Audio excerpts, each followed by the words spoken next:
Un bravo ragazzo, gentile, sempre elegante, affidabile e capace sul lavoro. Un omicidio all'apparenza inspiegabile, quello di Sergio Tarna, il giovane cameriere moldavo trovato senza vita in un campo di mira nel Veneziano lo scorso 31 dicembre.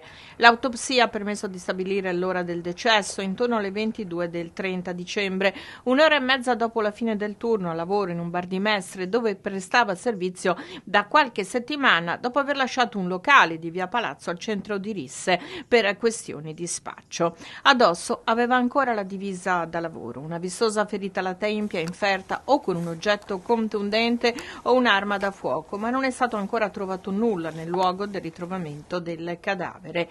I carabinieri hanno ascoltato le persone vicine al ragazzo per cercare di ricostruire il quadro in cui possa essere maturato il delitto. Continuano a visionare le immagini delle telecamere della zona per stringere il cerchio al più presto intorno all'assassino o agli assassini. Si indaga nell'ambito dello spaccio. La vittima aveva con sé 2 cellulari e, a quanto emerge da alcune indiscrezioni, avrebbe avuto una notevole necessità di denaro. Da capire anche se sia stato ucciso dove è stato rinvenuto il corpo o altrove e poi abbandonato in quel campo isolato.